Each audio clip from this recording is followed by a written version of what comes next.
Halo pemirsa, salam sehat untuk kita semua. Jumpa lagi bersama saya Rini Kustiani dalam program Teras Negeri. Program ini bisa Anda saksikan di kanal YouTube Tempo.co serta saluran digital TV Tempo. Tamu kita hari ini adalah Bupati Solok, Sumatera Barat, Bapak Epyardi Asda atau Pak Epi ya? Iya. Bisa disapa Pak Epi. Halo Pak Epi. Halo, Assalamualaikum. Waalaikumsalam warahmatullahi wabarakatuh. Apa kabar Pak? Alhamdulillah, baik. Ini Mbak Rini gimana, sehat? Alhamdulillah baik Pak. Lebih segar, jauh lebih segar dari beberapa tahun yang lalu kita pernah ketemu. Oke, sebelum kita memulai ngobrol-ngobrol, saya akan membacakan profil singkat Pak Epi ini. Pak Epi menjabat sebagai Bupati Kabupaten Solok sejak 2021 hingga sekarang. Sebelumnya beliau ini adalah politikus kawakan ya, pemirsa ya. Jadi jangan bertanya macam-macam lagi soal politik, udah 15 tahun lebih ya Pak ya, menjadi anggota DPR RI. Kemudian beralih ya ke Kabupaten Solok. Nah, kita tanya nanti motivasinya seperti apa. Setelah dari politik kancah nasional kemudian ke tingkat kabupaten.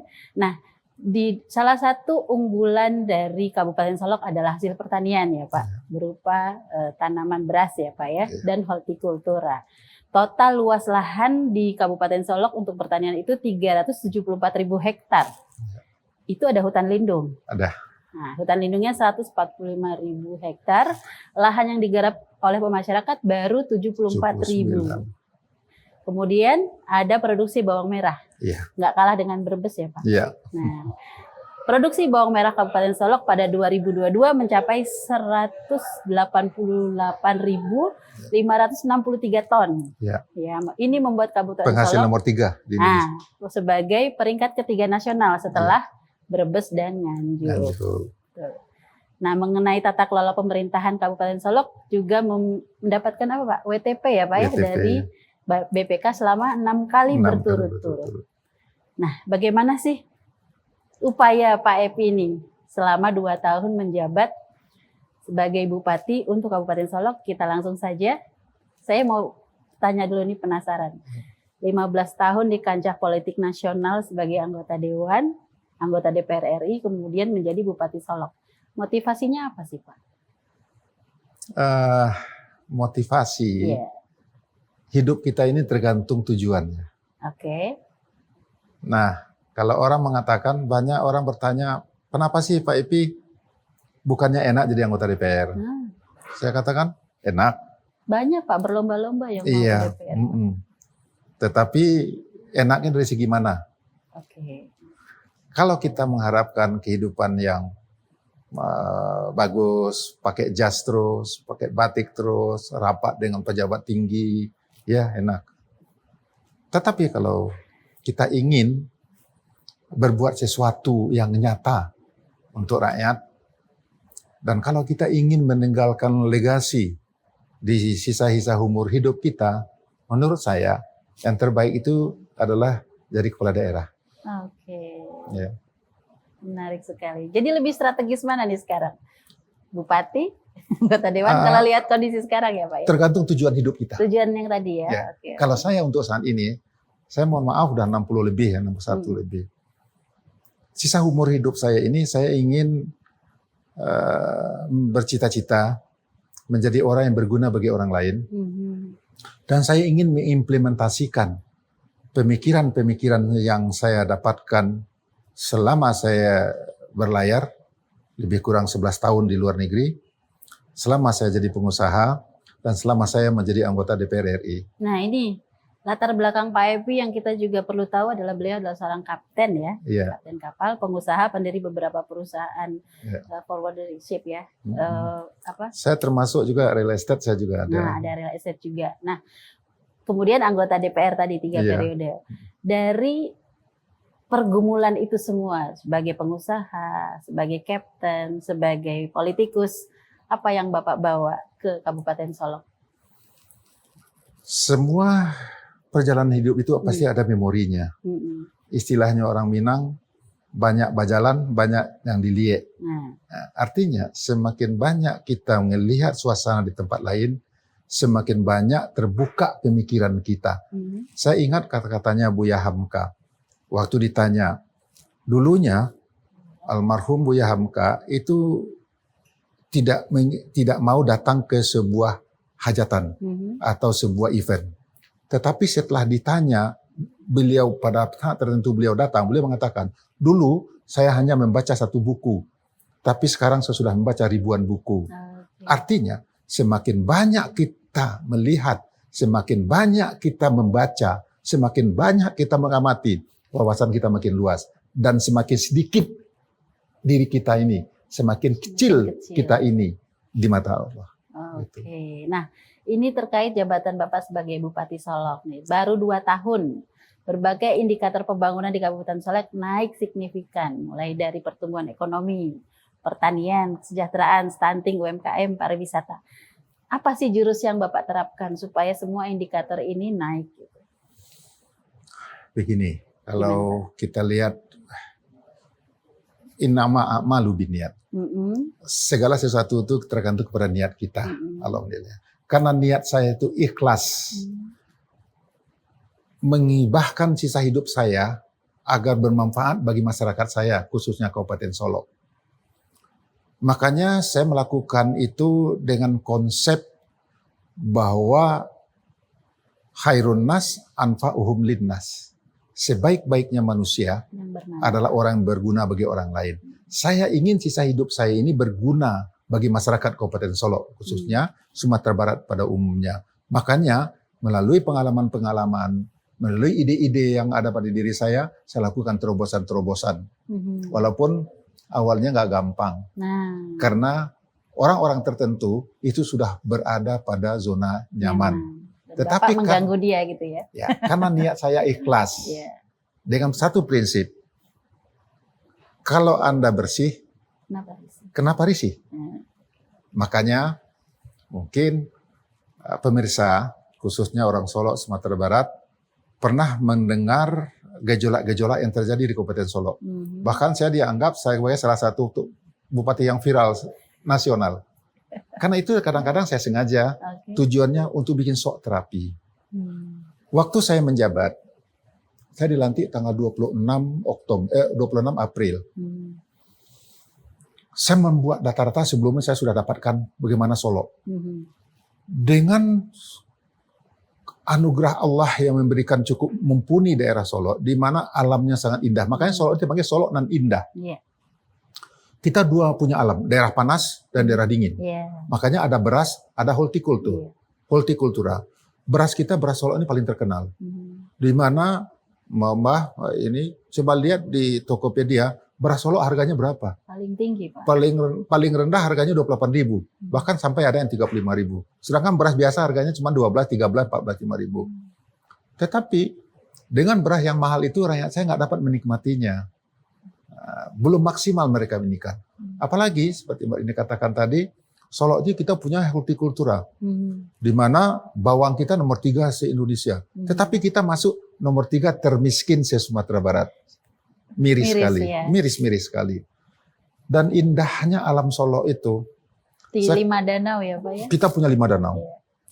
Dan juga kita, kalau kita lihat ya, sekarang pemeo orang, Anda belum ke Sumatera Barat kalau belum ke Bukit Tinggi. Sesungguhnya saya ingin merubah mindset itu. Anda belum ke Sumatera Barat kalau Anda belum ke Solok. Ada satu daerah di kawasan Danau Kembar. Itu yang namanya Bukit Cambai. Kalau kita berdiri di atas sana dengan suhu rata-rata 17 derajat Celcius, kelihatan 4 danau, di bawah itu kayak Swiss itu. Indah sekali, hijau, merantak, karena dia tidak ada hutan-hutan kayak begitu. Di sini adalah bawang semuanya, cabai itu dia di jauh itu indah sekali.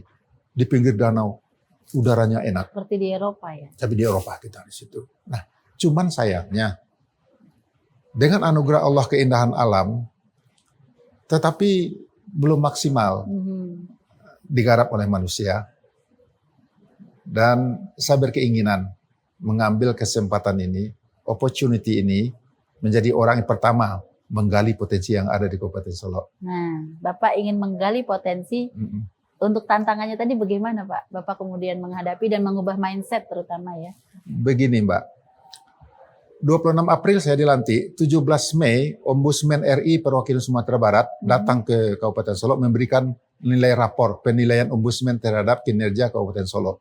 Di situ waktu dipaparkan itu saya kayaknya mau pengsan gitu. Kenapa? Kagetnya saya luar biasa, Mbak. Dari 7 SKPD dinas yang dinilai, itu nilai kita cuma 29. Itu pun ada satu yang tertinggi 72. Itu Uduk Capil yang vertikal. Sementara yang tidak vertikal, yang Solok betul-betul bebas, nilai kita ada nilai 8, Mbak. 8 bukan 80, 8 dari 100. Ada yang 13 dari 100, ada yang 17 dari 100. Bukan main tantangannya ya. Dan di situ saya mendapat nilai itu terjelek se-Indonesia. Saya jadi wah, kok begini banget. Begitu saya dapat itu, saya lihat yang paling jelek itu adalah kesehatan. Pelayanan kesehatan terhadap masyarakat yang dilakukan oleh Dinas Kesehatan. Saya panggil mereka, semua dinas kesehatan, kapus-kapus Dinas Kesehatan saya panggil di ruang rapat.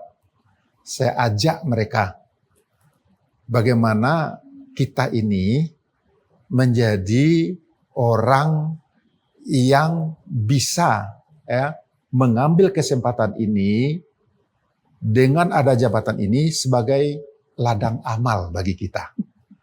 Karena soal gaji itu undang-undang sudah mengatur, standarnya sudah jelas. Pemerintah sudah mengatakan gaji Anda itu cukup, berarti Anda sudah cukup. Tergantung kepada hati Anda.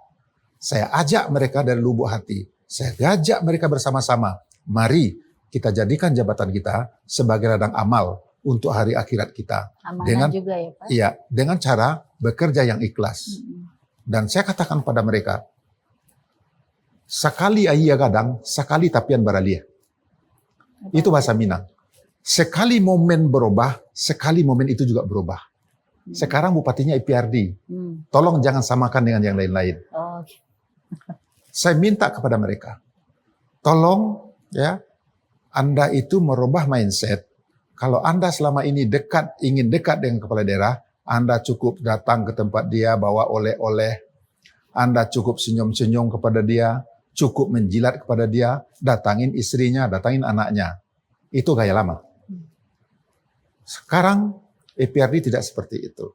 Kalau Anda mau bawa amplop ke tempat saya, Anda salah.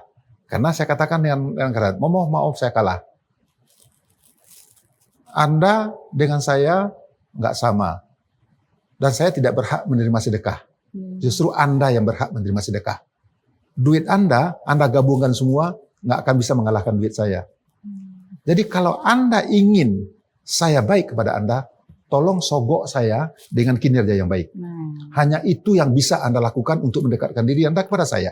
Kalau yang lain-lain, Anda lihat baca di ruangan saya. Mohon maaf, Bupati tidak menerima sumbangan dalam bentuk apapun. Begitu saya masuk ke ruangan saya langsung tempelkan itu semua. Siapapun yang masuk ke ruangan saya, jangan pernah bawa apapun.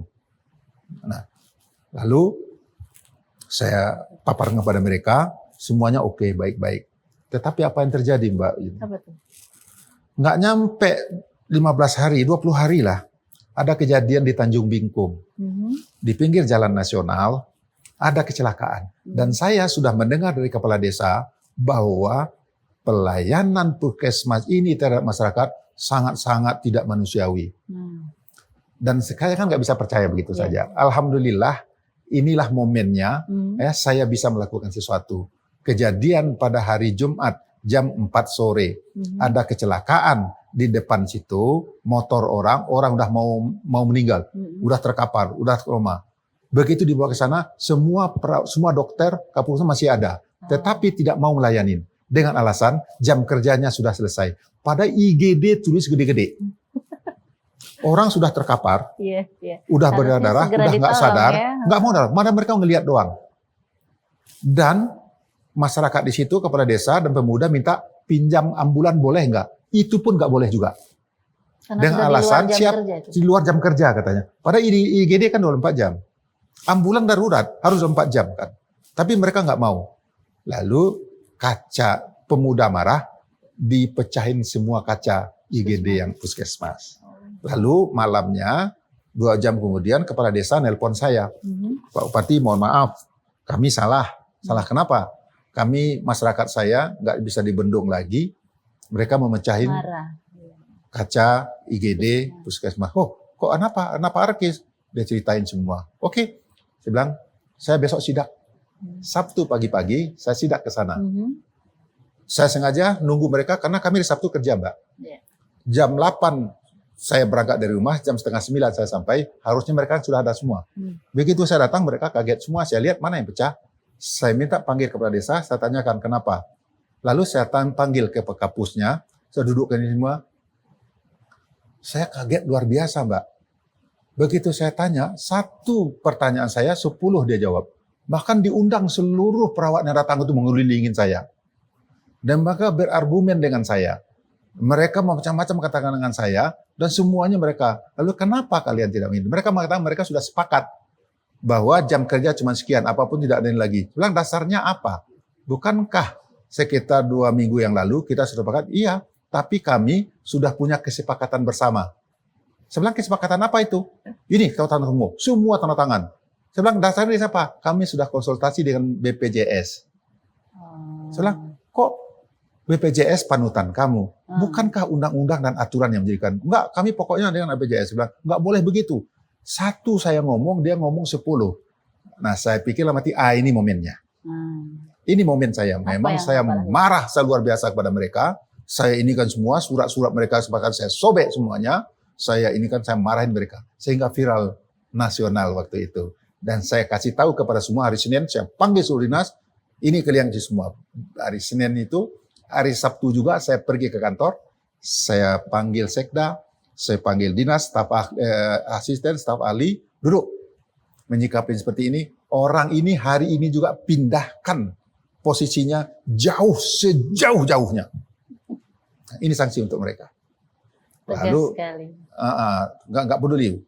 Padahal kapusnya itu anaknya anggota DPRD. Oh, okay. Suaminya kepala dinas. Jadi saya bilang, justru itu saya mau. Nggak peduli saya siapapun ada Anda. Saya pindahkan. Oh, banyak orang otot keluar di media, anggota dewan ini. Saya nggak peduli. Saya bilangin, saya istiqomah.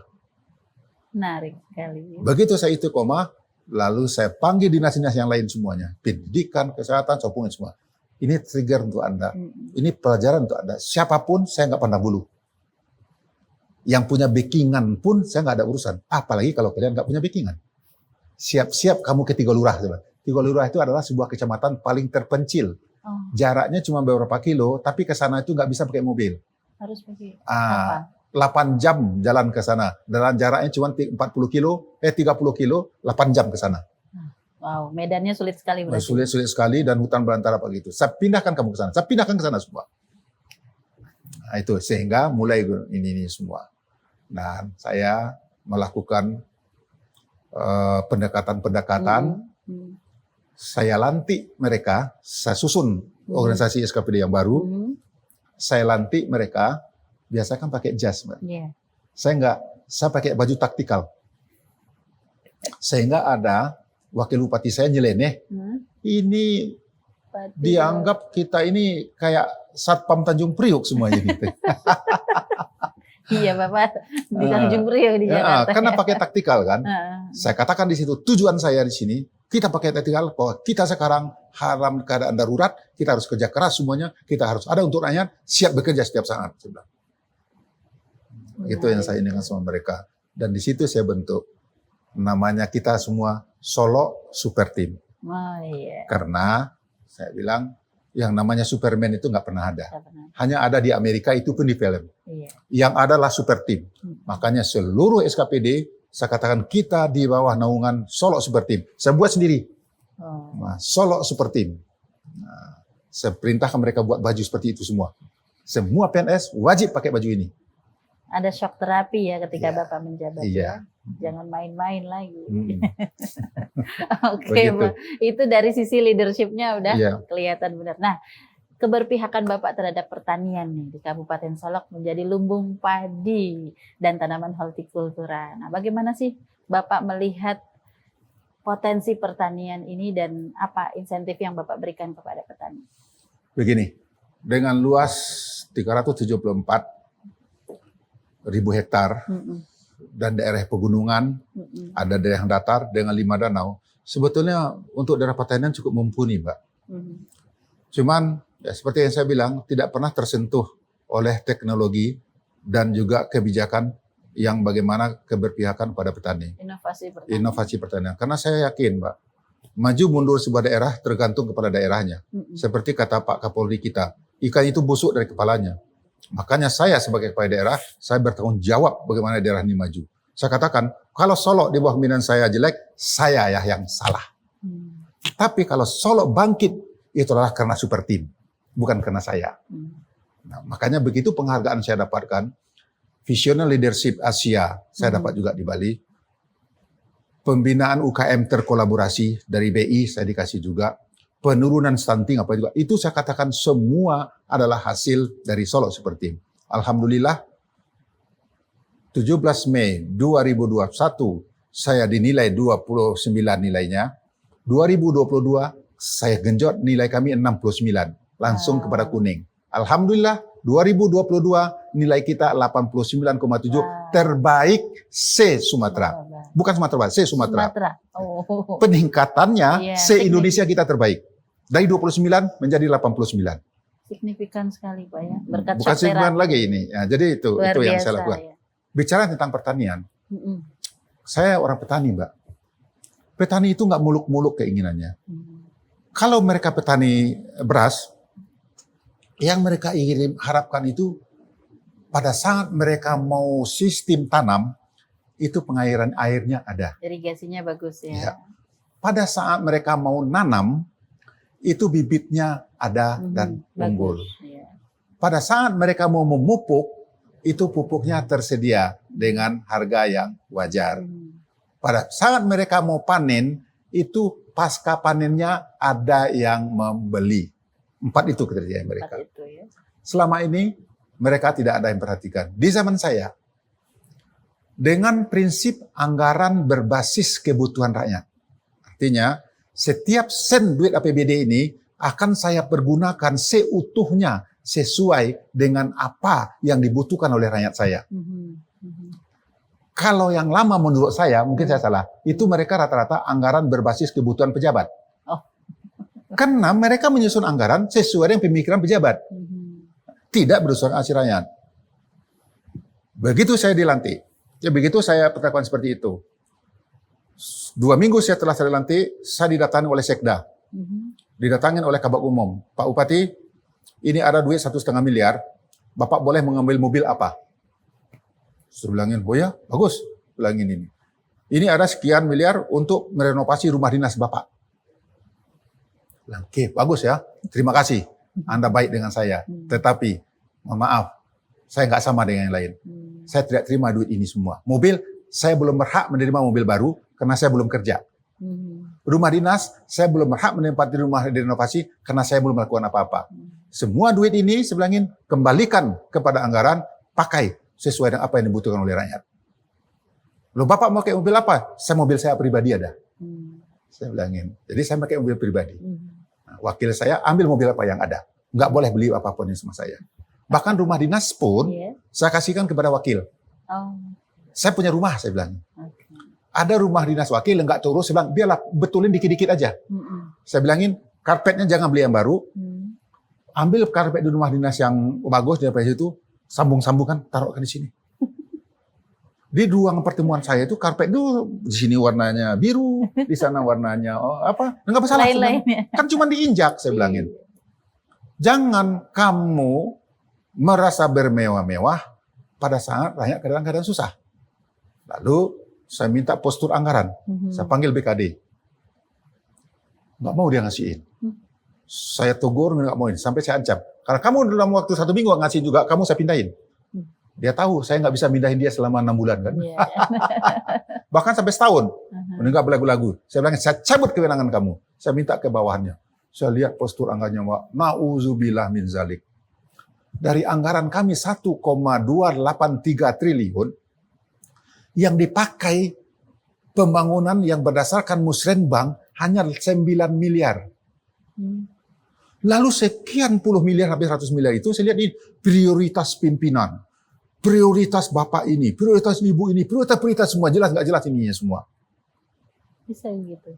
Lalu, Bukannya nomenklaturnya sudah jelas waduh, dari Kemenkeu. saya bilang ini kacau. Lalu saya katakan, alhamdulillah, sengsara membawa nikmat. Ada surat edaran dari Kementerian Keuangan. Kita lagi COVID, refocusing 8% DAU. Wah, ini momennya, saya bilang. Begitu dapat surat refocusing, mohon maaf, oknum DPRD apa tuh, pokoknya yang punya mereka jangan diganggu. Terus saya bilang, apa yang mesti lakukan? Duit dari mana? Oh, nggak mau tahu kita gini kan? Saya bilang, yain aja. Ya. Saya panggil sekda, saya panggil BKD apa ini semua. Ah, ini apa nih? Biro Pembinaan sekian puluh miliar, coret. Sekian ini, coret. Sekian ini, coret. Ya untuk rakyat jangan ada ganggu. Sehingga bergejolak semuanya. Saya hadapin semuanya. Makanya mungkin hari ini mendengar bagaimana Solo dengan DPRD ribut-ribut apa gitu. Tapi bukan dengan DPRD. Hanya oknum. Beberapa orang saja. Bahkan waktu itu ada satu perbub yang bermasalah besar. Yang bertentangan dengan undang-undang.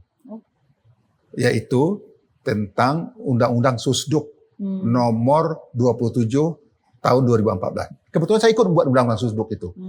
Kan Bapak di Komisi 2 ya. Iya, jadi di dalam perbub itu bertentangan. Walaupun kata-katanya sedikit, yaitu ketua dan pimpinan. Berbeda loh, Mbak. Nah, di sini semuanya ketua. Sehingga ketua ini arogansi sangat luar biasa. Bahkan dia mengatakan satu-satunya matahari di Kabupaten Solo. Bahkan dia katakan kalau dia tanda tangan semua. Orang mau SPJ pun kalau dia tanda tangan nggak boleh. Wakil ketua pun mau pergi harus tanda tangan ketua. Sebenarnya salah.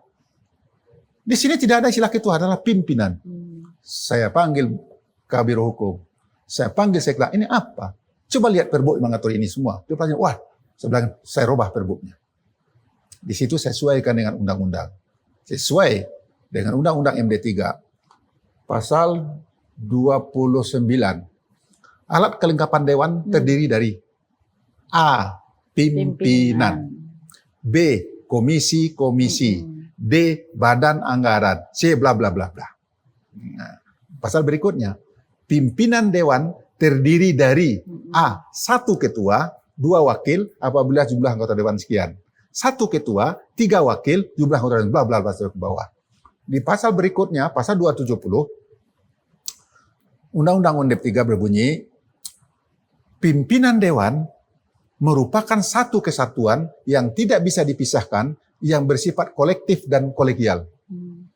Artinya, pimpinan itu semuanya sama ini mereka. Cuma karena dia ketua, ada di luar selangkah. Tetapi haknya hampir sama mereka semua. Memimpin sidang, kalau tidak ketua, wakil ketua memimpin sama statusnya dengan ketua yang memimpin sidang.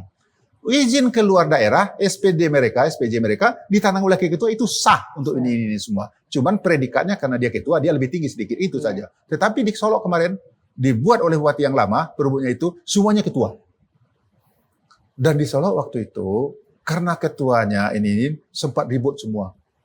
Sempat ribut, sampai dipanggil oleh APH, sampai ini semua, mereka ribut sama mereka. Sehingga timbullah surat mosi tidak percaya kepada ketua. Bahkan ketua saya ini orang Gerindra.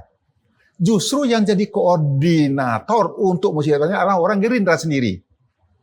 Termasuk wakil saya orang Gerindra kan seperti itu. Karena mereka berkontokan satu sama lain. Tetapi dikamuflase sedemikian rupa, setelah keluar mosi tidak percaya kan ribut. Ya kan?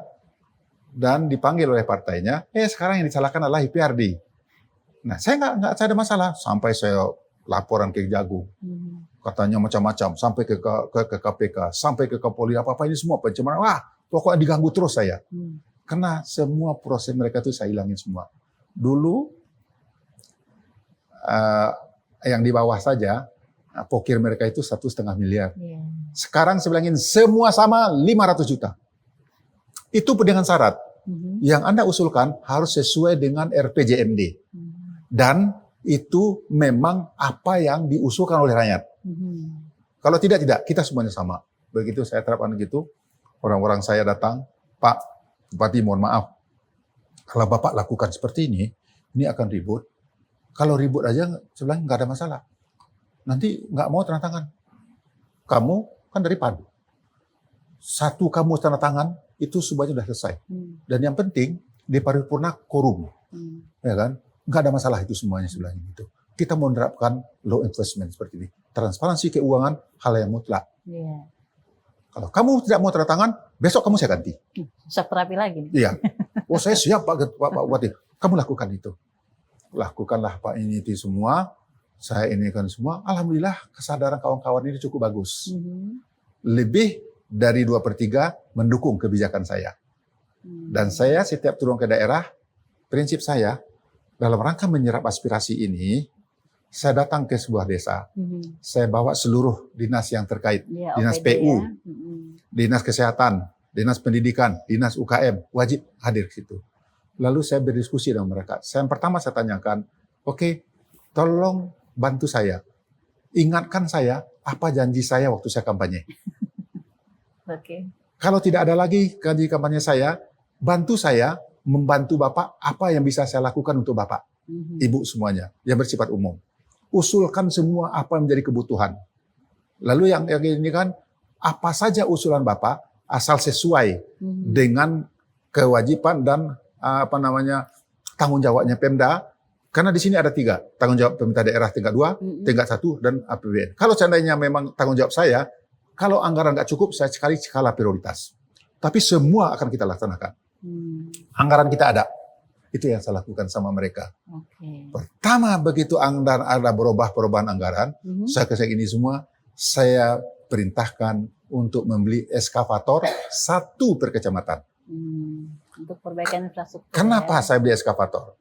Eskavator kalau kita beli itu adalah belanja modal. Dengan 1 eskavator hanya 1,7 miliar, itu dipakai dengan swakelola atau masyarakat gotong royong, itu berapa kilo bisa backup oleh mereka. Dan saya buat aturan, 1 per kecamatan, 1 kecamatan ada 2 atau 3 atau 4 atau 5 desa. Giliran memakainya. Oli, operator dari Pemda. Minyak dari desa. Turunan ya. Desa ini boleh sumbangan perantau atau sumbangan orang kaya, atau kalau nggak ada orang yang mau nyumbang, dari APBN negara, APBN negari, desa. Hanya dengan beli minyaknya saja. Dan masyarakat boleh membuat jalan untuk umum, membentuk irigasi untuk umum, membetulkan apa-apa itu semua, pakai eskavator ini. Alhamdulillah sambutannya luar biasa.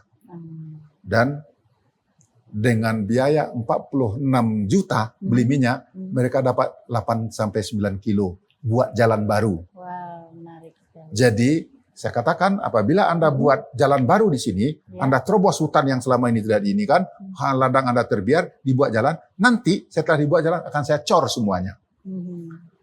Lalu, saya kerjasama dengan anak saya minta anak saya mengusulkan bedah rumah. Saya usahakan jalan yang dibuat itu buat bedah-bedah rumah bagi tanah-tanah yang punya seperti itu. Lalu saya minta Dinas Pertanian, saya anggarkan sekian miliar untuk penyediaan bibit. Saya sediakan bibit untuk daerah-daerah yang panas, kita kasihkan bibit yang durian. Durian muntong, durian cane, apa-apa itu semua lah.